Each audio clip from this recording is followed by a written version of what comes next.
Somos lo que somos.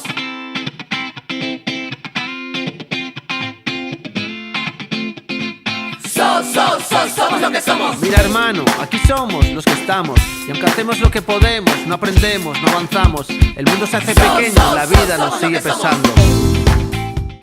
¿Qué tal, amigos? ¿Cómo están? Una edición más de Entre Amigos, nuestro segundo programa del 2017. Y vamos directo a comenzar presentándonos. Soy Javier Zorrilla y es un gusto estar con ustedes. Hola amigos, yo soy Erika Vicente y estoy muy contenta de tenerlos aquí en esta nueva edición de nuestro programa Entre Amigos. ¿Qué tal, amigos? Les saluda César Bejarano. Entre Amigos, como saben, todos los sábados vía aderezoradio.com a las 6 de la tarde. Empezamos inmediatamente con nuestra clásica sección La Caja de Pandora. ¿Qué tenemos hoy día, amigos? Bueno, tenemos una noticia que ha sido, que ha encendido las redes y los medios de comunicación, que es el fallo sobre el matrimonio homosexual, ¿no? Porque el martes pasado el juzgado ha obligado a la RENIEC, o le ha dado una orden para reconocer e inscribir el matrimonio de Óscar Ugarteche y Fidel Aroche, ¿no? Estas pareja homosexual se casó en México en el año 2010 y en el año 2012 solicitó a la RENIEC el registro de su estado civil, pero fue declarado improcedente. Entonces ellos han pedido y han entablado que reparen esta situación. Y finalmente el séptimo juzgado constitucional de Lima ha pedido que la RENIEC pueda inscribir. O sea, ha sido una decisión judicial que obliga a la RENIEC a reconocer ese matrimonio. Exacto. Sin embargo, la RENIEC parece que va a apelar. Y en ese caso, según Samuel Abad, que es abogado especialista en Derecho Constitucional, que escribió en La República, el Código Civil no se ajusta a la Constitución, ahí hay una incoherencia. Porque según el Código Civil, en el artículo 234, dice que el matrimonio es la unión voluntariamente concertada entre un varón y una mujer, legalmente apto para ello.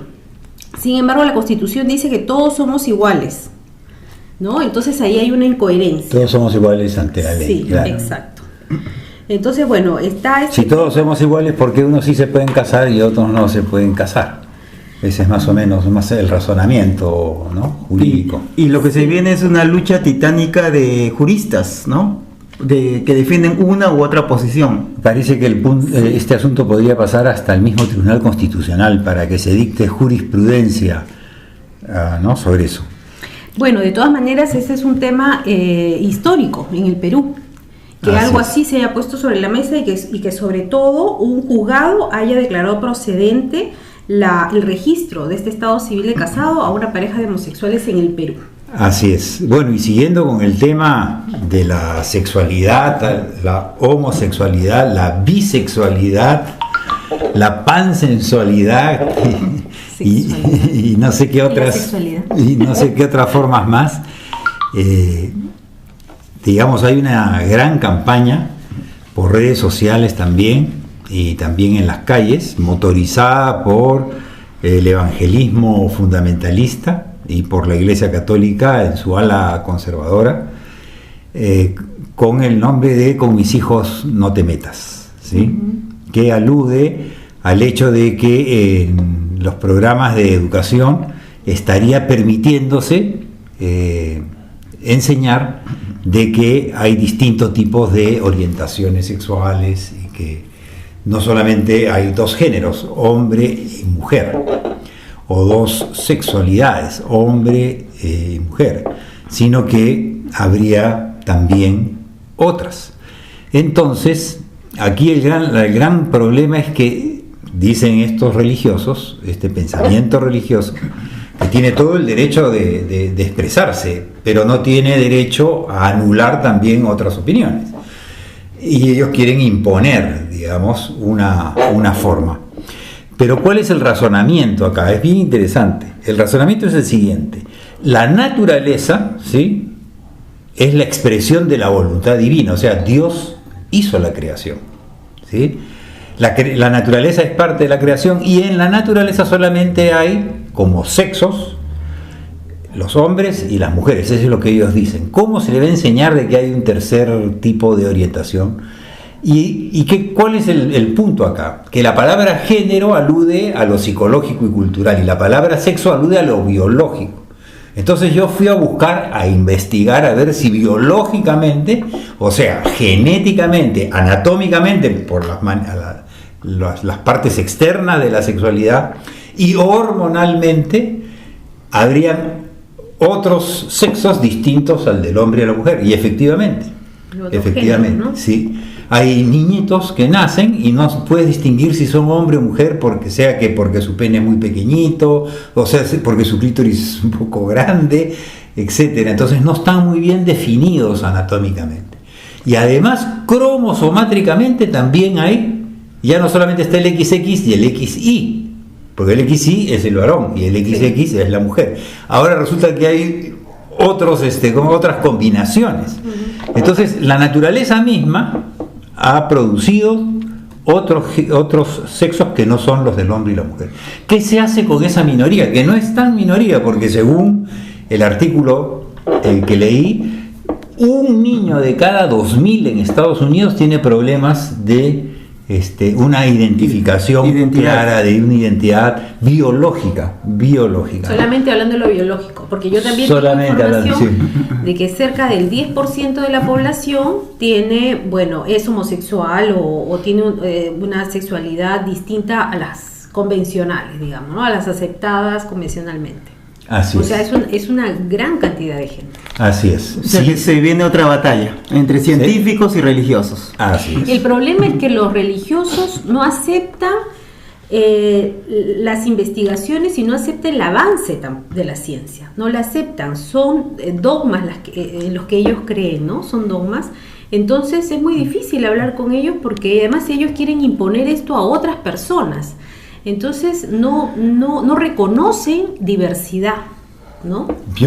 Porque creo que no tienen experiencia. Así es. Entonces lo que no es de ellos no puede existir. Yo creo que ahí hay una clara postura, nosotros le decimos conservadora, entre comillas, pero es retrógrada. Pero hay una cosa más, además, es que si tú naces con un sexo determinado, hombre o mujer, ellos dicen también que si has nacido mujer estás para ¿cómo se llama? Para obedecer, para estar en la cocina, le ascriben al hecho de ser mujer roles subordinados a los del varón en un concepto de familia en donde el hombre es el jefe de la familia y la mujer está al lado, acompañándolo. Claro, le atribuyen una especie de naturaleza al rol de la mujer y al rol del hombre, y además esa naturaleza es definida por ellos. Entonces es muy claro la discriminación, y no solamente ya a las mujeres, que ya es la mitad de la población, sino a las personas que son homosexuales o que viven su sexualidad de un modo distinto a lo que su religión pretende que deba ser. Para no irnos del punto central como humanismo, yo creo que lo más importante es evitar el sufrimiento de las minorías que son diferentes, ¿no? Sí. Porque los niños pueden sufrir muchísimo y se les puede malograr la vida. Uh-huh.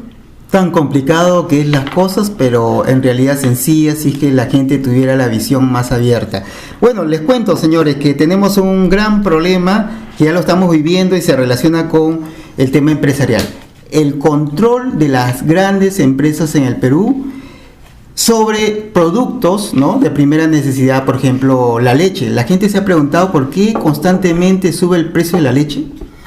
Simple, porque hay un comprador, ¿no?, que concentra toda la producción nacional y obviamente pues pone el precio.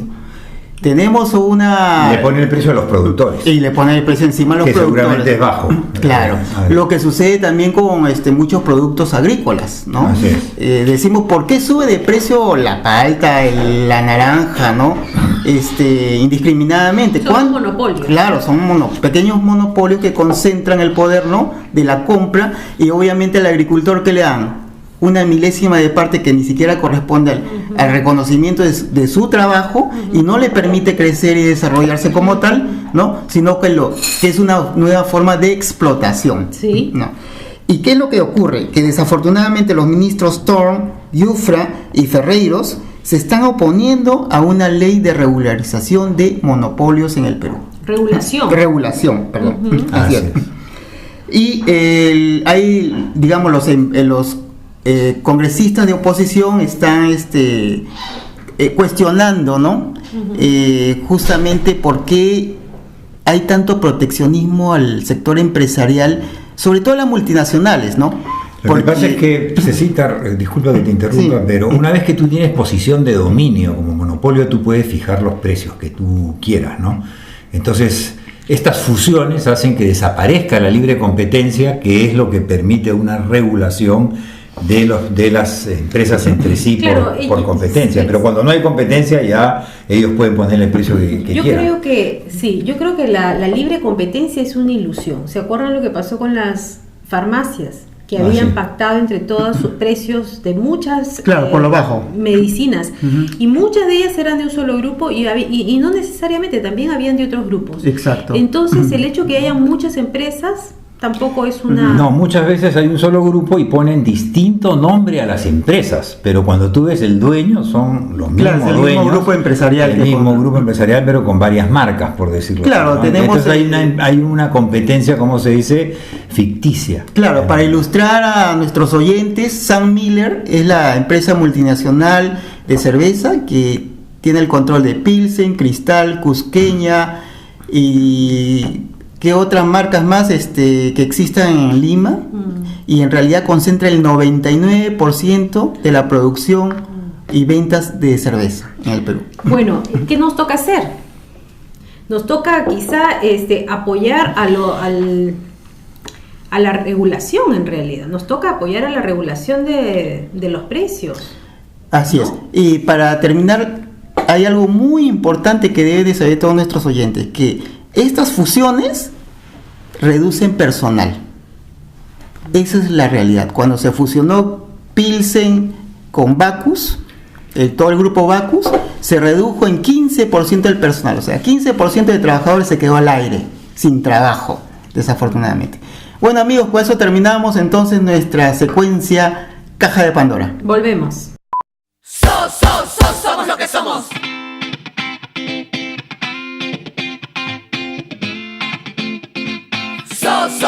Somos lo que somos. Seguimos, amigos, con nuestro programa Punto de Quiebre. En su segmento Punto de Quiebre, en esta oportunidad tenemos una entrevista. El tema general tiene que ver con los decretos leyes que se acaban de expedir, son más de 100, y para conocer en detalle estos decretos vamos a contar con un entrevistado muy importante que nos está ayudando en esta tarea, y es nada menos que el señor abogado Elber Durán Chávez, experto en asuntos sociales y ambientales y actual consultor del sector minero energético y del Ministerio del Interior. Así que veamos lo que nos dice y luego continuamos haciendo los comentarios del caso. Doctor Durán, en el marco de las facultades legislativas otorgadas al Poder Ejecutivo, se han brindado 112 decretos legislativos en el que se han abordado diversas reformas en 4 sectores principales para el gobierno, ¿no? Dígame usted, ¿qué tan efectivo es ese paquete? Hola, Vivi, ¿qué tal? Buenas tardes, gracias por la entrevista. La efectividad del paquete de decretos legislativos bajo el amparo de las facultades otorgadas por el Congreso al Poder Ejecutivo durante esos 90 días van a verse reflejadas cuando efectivamente esos decretos legislativos estén ya en aplicación. Vamos a entender que es por aplicación, cuando ya el Ministerio del Interior interiorice la nueva organización de la policía, cuando la policía propiamente interiorice toda esta gama de decretos legislativos en lo que es materia de seguridad ciudadana. Es decir, Es buena la norma, evidentemente la mejor intención es que es buena la norma y la mejor intención del Poder Ejecutivo es salir adelante en pro de la ciudadanía, en pro propiamente de la seguridad ciudadana, el orden interno, en pro de luchar contra la criminalidad, contra la anticorrupción, lucha anticorrupción, perdón. Pero eso se va a ver reflejado en si es efectivo en el día a día, en la persecución y en la lucha contra la criminalidad. Pero se dice de que el marco legal peruano es muy bueno, tiene muy buenas intenciones y sin embargo en su práctica, en su ejecución, no logra concretarse adecuadamente y por eso se pierde. Como tú bien lo has dicho, hay mejores intenciones y para eso se va a ver reflejado en que esas mejores intenciones se traduzcan en experiencia, en logros de los expertos que han trabajado los decretos legislativos, de los asesores, abogados, policías, en lo que refiere propiamente a la seguridad ciudadana, propiamente al Ministerio del Interior y la Policía Nacional del Perú.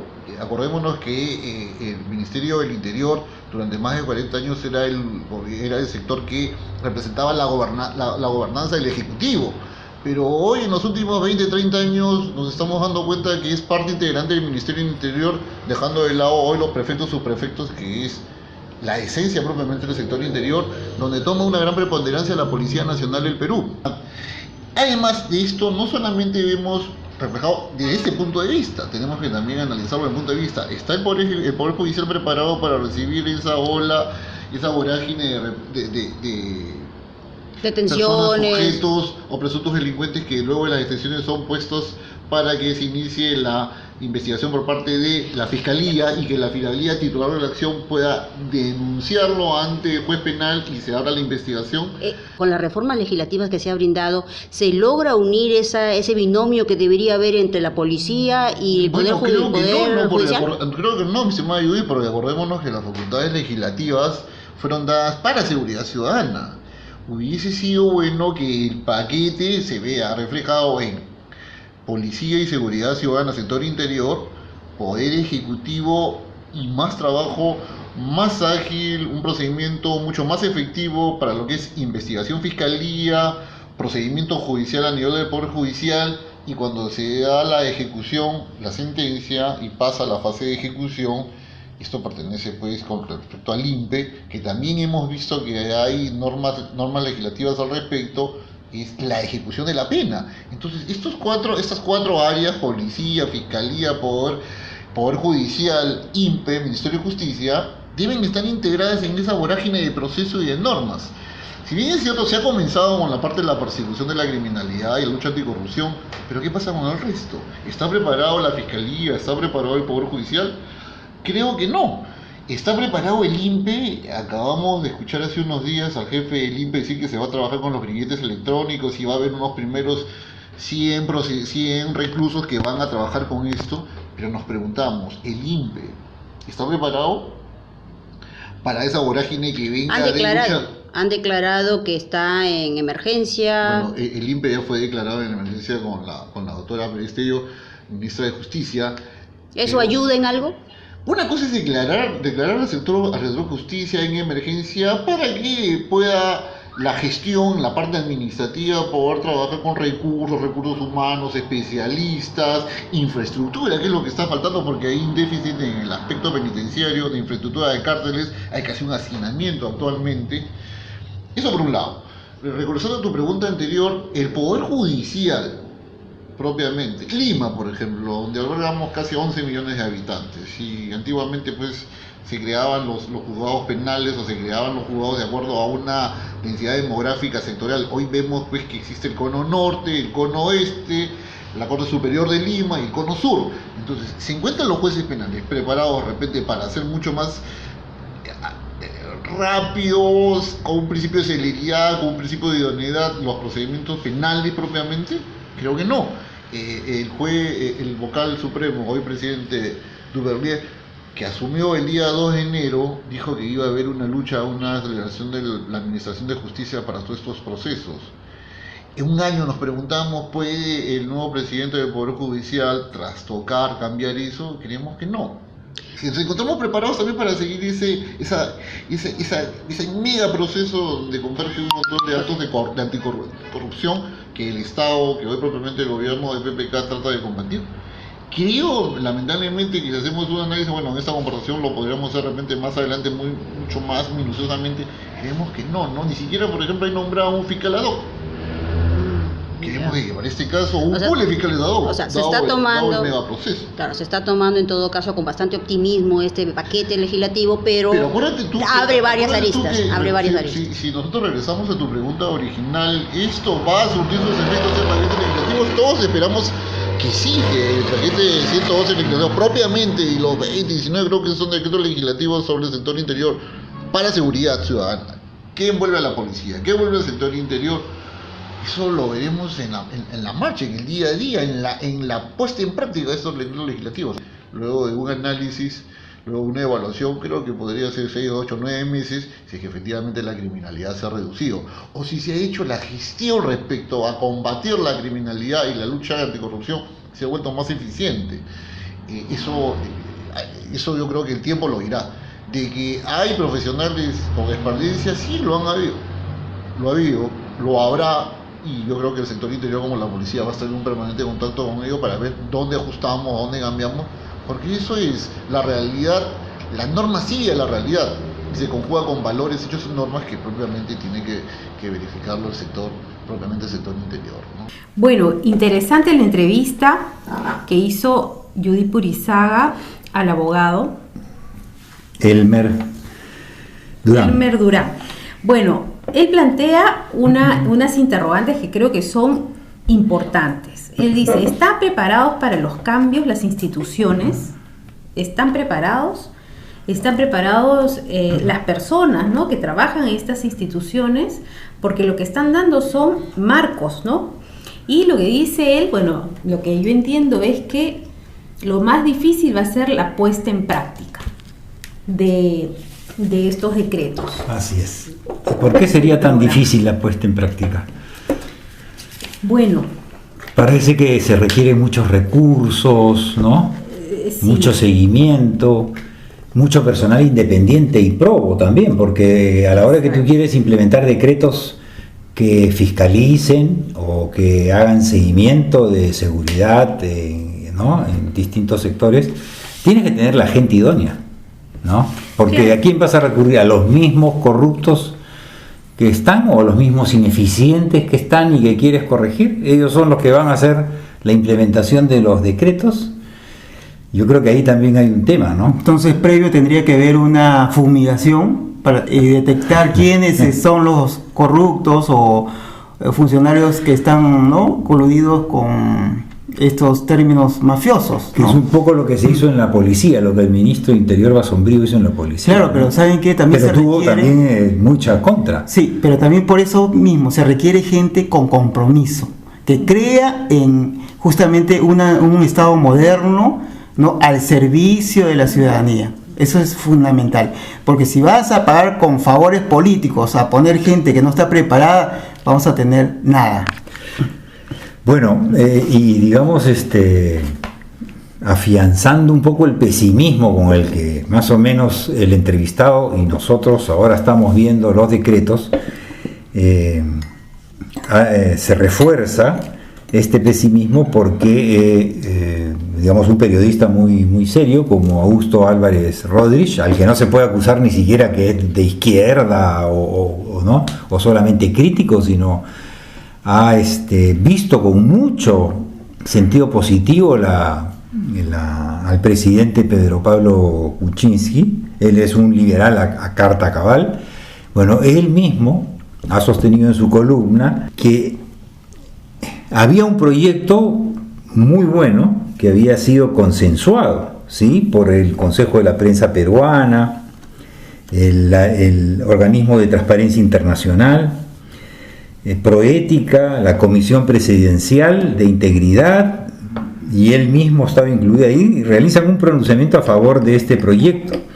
Luego, en una reunión con Pedro Pablo Kuczynski, el primer Savalia y 3 ministros... Es sobre el tema de transparencia. De transparencia, ¿verdad?, con los directivos de los medios de comunicación del país, ¿sí?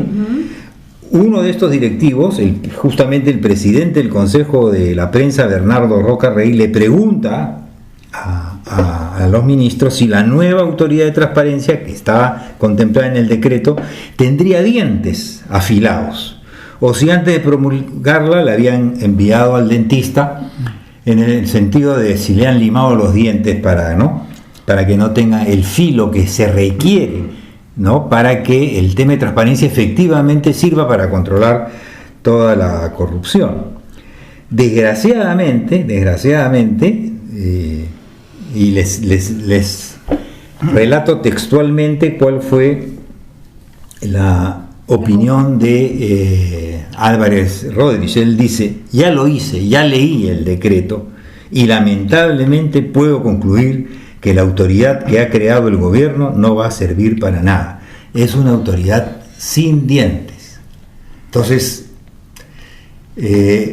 digamos, si a nivel del proyecto ya están generando las debilidades, ¿no?, del caso, y ya sabemos que la implementación es difícil, entonces no veo cómo estos decretos leyes en el tema, por lo menos de corrupción y transparencia, vayan a funcionar, ¿no? Bueno, sí. Bueno, el tema de transparencia es uno de los temas. También está el tema de la emergencia en el sistema penitenciario. Y sabemos la necesidad que hay en ese sector. Tenemos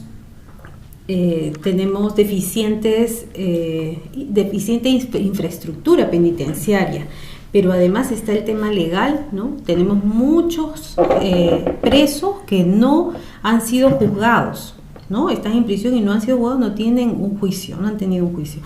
Entonces, bueno, eso entre otras cosas. Hay cosas interesantes dentro de los decretos que tienen que ver con el agua, ¿no? Con el agua y saneamiento.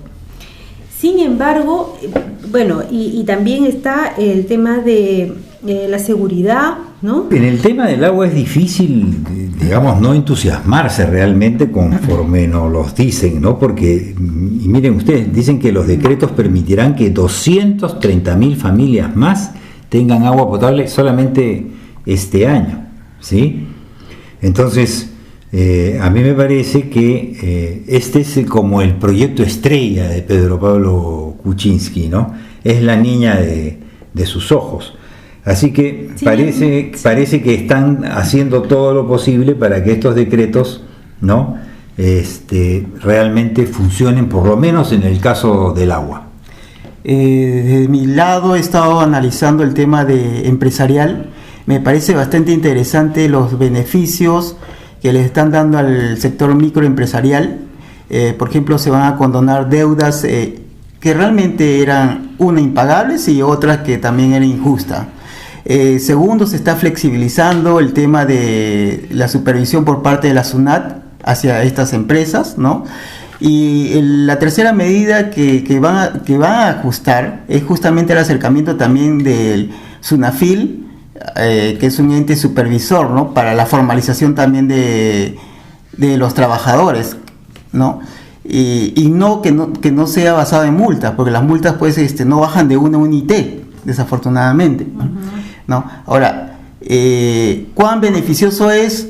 En realidad, las empresas, porque he escuchado varios gremios empresariales que se han pronunciado, dicen que está interesante las medidas. Sin embargo, las multas todavía siguen siendo las mismas que se aplican a las grandes empresas. O sea, no hay multas, digamos, por declarar fuera de tiempo o por pequeñas faltas que a veces los emprendedores no tienen tiempo realmente para estar revisando. No hay una escala exacta, ¿no? Y eso no va a ayudar en el tiempo a que las empresas pues se formalicen. Y el otro punto es que todavía las municipalidades no tienen los Tupacs, ¿no?, estandarizados. Entonces tú tienes tu negocio en Ate, te mueves a Santa Anita y te encuentras con otro tipo de tramitología, ¿no?, que te entrampa y no te permite realmente crecer como empresa, ¿no?, porque los costos son también diferentes, ¿no? Bueno, en todo caso, en algunos casos hemos visto que parece que no va a servir de nada y al contrario, están poniendo un organismo que aparentemente va a hacer el papel de fiscalización, como es el caso de la transparencia, pero ya vimos que no va a poder hacer nada, ¿no? Es prácticamente una estafa al pueblo. Y por otro lado, todavía no lo sabemos, pero podrían haber algunas buenas ideas. Sin embargo, yo creo que podría ser el inicio de algo, pero va a ser una larga puesta en marcha, ¿no? Yo estoy de acuerdo con Elber Durán cuando dice que, claro, esto es el papel y esta es la teoría. Podría estar muy bonito. Ya vimos que en algunos casos tampoco es así, en el caso de transparencia. Pero la pregunta es, ¿se podrá? ¿No? Y por otro lado, creo que los valores con los que nos estamos viviendo hoy en día, no solo en el Perú, en todos lados, no están de acuerdo con la honestidad, no están de acuerdo con la buena fe, no están de acuerdo. ¿Por qué? Porque el dinero es el valor central, ¿no? Entonces yo sinceramente, creo que es claro que estos derechos y leyes en sí mismas no van a ser la solución. Por eso dicen que hay mucha tolerancia a la corrupción en el Perú, ¿no? Como roba pero hace obra.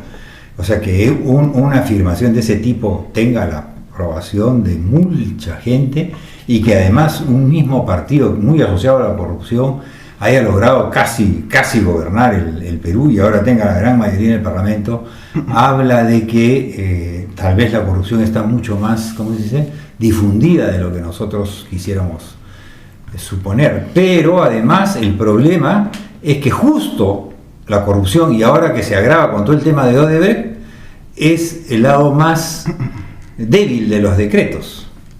Entonces, ¿cómo, digo yo, puede salir un país adelante con un gobierno atacado de corrupción que él mismo le está quitando filo a la dentadura para, ¿no?, realmente poder neutralizar el problema, ¿no? Con una autoridad fuerte de transparencia? Y yo creo que estoy de acuerdo contigo, Javier, pero el tema de la corrupción es el talón de Aquiles del Perú, no solamente del gobierno, no solamente de las instituciones. Yo creo que la corrupción ha calado en todos, ¿no? O sea, bueno, no en todos, pero yo creo que hace falta poner un psicosocial u otros valores en los que estemos de acuerdo todos. Y necesitamos una revolución humana, ¿no? Lo que hemos visto. Una revolución humana y una revolución espiritual, ¿no? Sí. Que realmente nos haga volver a tener respeto por el país y por el Perú. Pero desgraciadamente los políticos no están dando la talla para nada. Son más bien parte del problema y no son parte de la solución. Yo creo que lo más positivo acá es que la ciudadanía empiece a tomar cartas en el asunto y se siga organizando como ha empezado a organizarse con los pulpines y con las grandes marchas del feminismo en el Perú para defender, ¿no?, a las mujeres. Yo creo que por ese es el lado sano de nuestra sociedad. Y entonces con esto terminamos nuestra secuencia Punto de Quiebre. Regresamos. Somos lo que somos.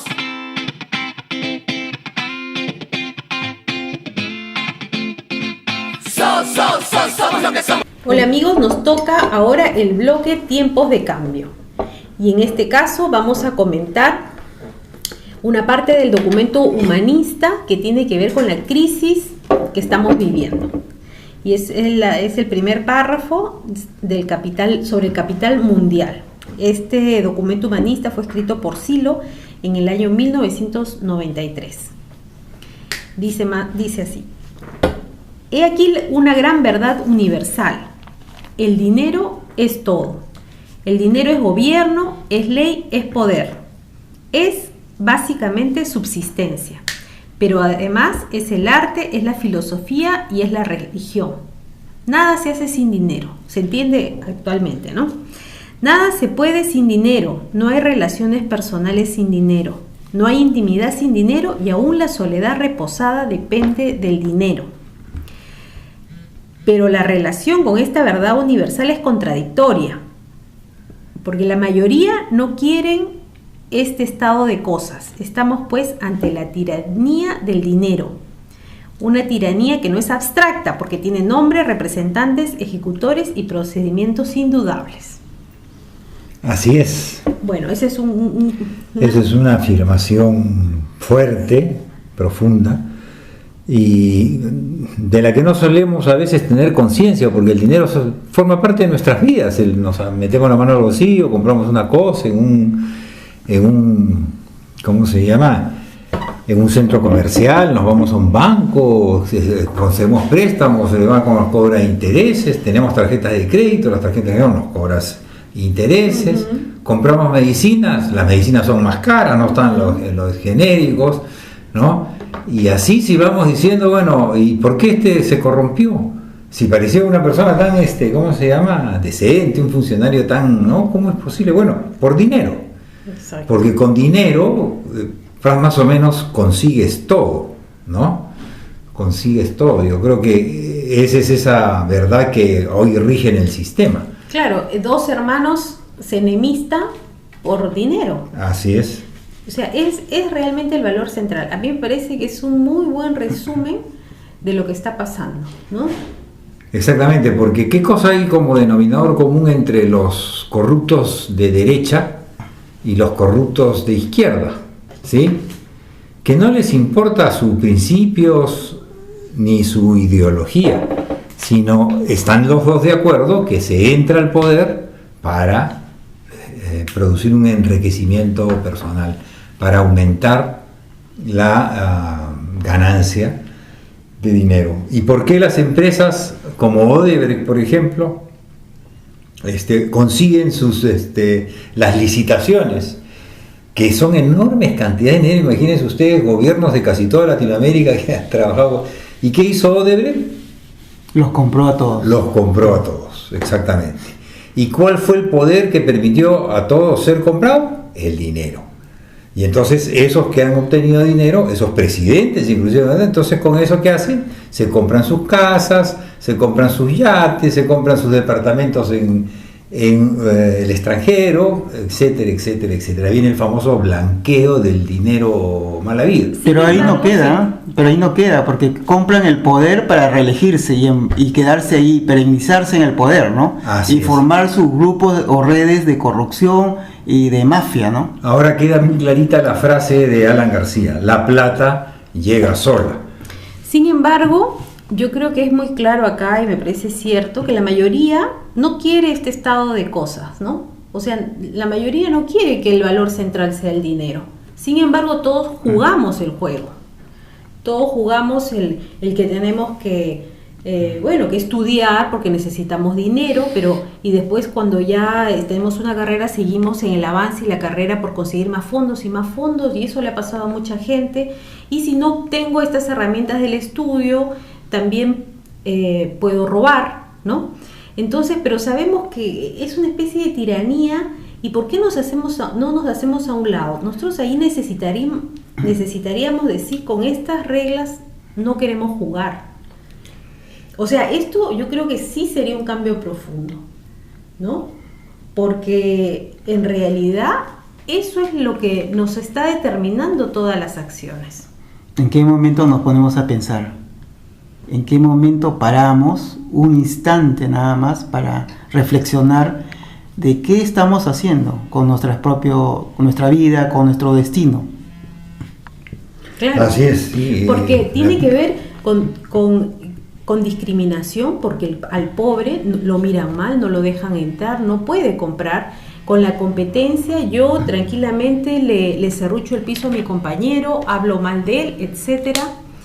Entonces yo creo que es un tema importante y que debemos tomar en cuenta, ¿no?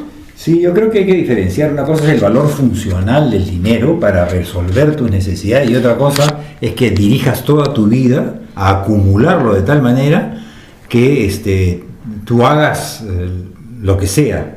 Y eso es un precio que se paga, porque no hay dignidad cuando tú consigues el dinero de esa manera. Pero además, como todos están en esa situación, no te importa el otro. Entonces, así como a ti no te importa el otro, al otro tú tampoco le importas. Entonces tú no puedes pedir solidaridad, no puedes pedir buen trato ni buena fe al otro, porque tú tampoco lo das. Entonces, en ese mundo, por eso estamos en la crisis. Y pensando en el Perú, imagínense, ¿no? Con esto de Odebrecht, todos los gobiernos parece que han caído, porque hasta el fujimorismo hizo negocios con Odebrecht, ahora ya está, ¿no? Hasta el gobierno militar de Morales Bermúdez. En fin, ese será otro tema, pero lo que sí urge es que se requiere una reforma profunda espiritual para quitarle ese valor enorme que tiene el dinero que te hace buscar las cosas, aunque sea delinquiendo, ¿no? Aunque Claro. sea delinquiendo. Y en ese sentido resaltemos pues el onomástico de Martin Luther King, que de manera no violenta luchó por los derechos humanos de los afrodescendientes en Estados Unidos y consiguió en gran medida que fueran reconocidos.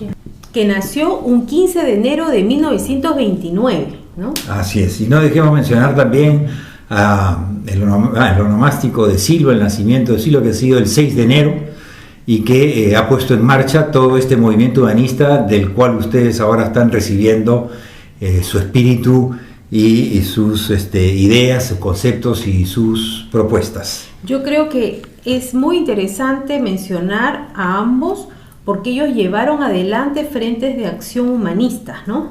Ellos organizaron con un grupo de gente de la sociedad civil la lucha, en el caso de Martin Luther King, la lucha por los derechos de una población afrodescendiente, ¿no? que estaba subvalorada, estaba sometida, etcétera, ¿no? Entonces yo creo que es un buen modo de salir de la crisis, armar, por ejemplo, frentes de acción, ser referentes de otros modos de acción, no este modo capitalista, no este modo egoísta, en donde el otro no me importa y el que soy la competencia y yo quiero lograr tener la mayor cantidad de recursos a costa de los demás, ¿no? Y felizmente hay una porción de la ciudadanía que está sana, y es la que sale a las calles a protestar cuando se ven este tipo de abusos, ¿no?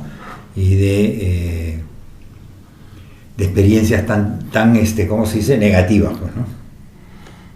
Ok, con esto terminamos nuestra secuencia Tiempos de Cambio. Regresamos. Somos lo que somos.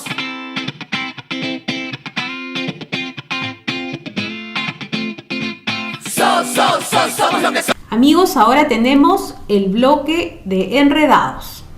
¿Qué trajeron?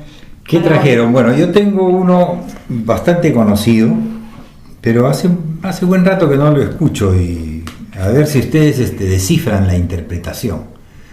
Dice así: a Dios rogando y con el mazo dando.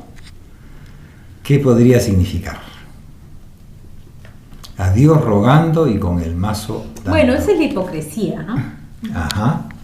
Entonces, porque dice a Dios rogando, ¿no? Diciendo que una cosa más espiritual, más de buena persona, entre comillas, pero luego golpeo pues a mis semejantes, por ejemplo, ¿no? Uh-huh. Abuso de las personas, ¿no? Me burlo o someto a otras, ¿no? Así es.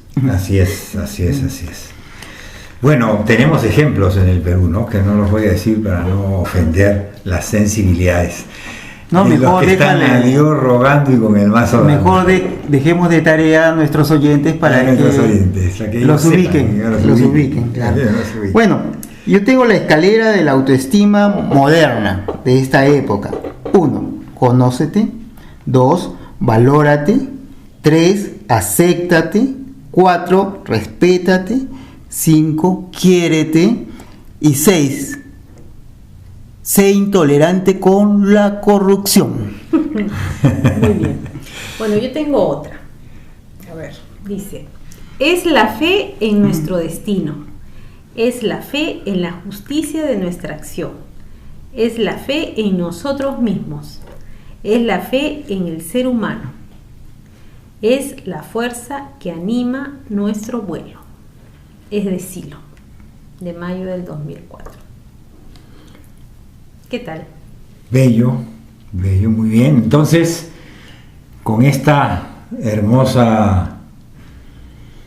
hermosos pensamientos, casi poéticos, nos despedimos hasta nuestro próximo Entre Amigos. Nos vemos la próxima semana. No se olviden vía aderezoradio.com y síganos en el Facebook Entre Amigos y también en el YouTube. Los esperamos.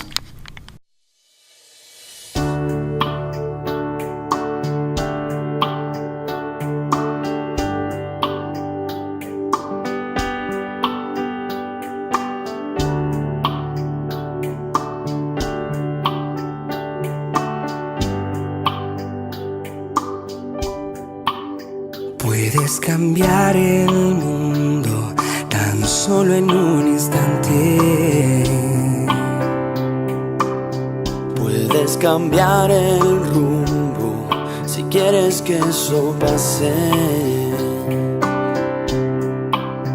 Puedes mirar adentro tus sentimientos. El universo traerá tus sueños. Cambiar el mundo empieza por ti. Empieza por mí. Verás que los colores son mucho más brillantes. Verás con otros ojos la magia en todas partes. Arriba y adelante se ven los horizontes. Si el sol también renace, renacerán los hombres. Cambiar el mundo empieza por ti. Si se renueva la esperanza, si te convences que se puede cambiar, si quiero un cielo nuevo, empiezo yo primero y elevo una alabanza hacia la humanidad. Cambiar el mundo empieza por ti, empieza por mí. puedes cambiar hoy mismo el curso de tu viaje. Verás que no es lo mismo si tienes el coraje.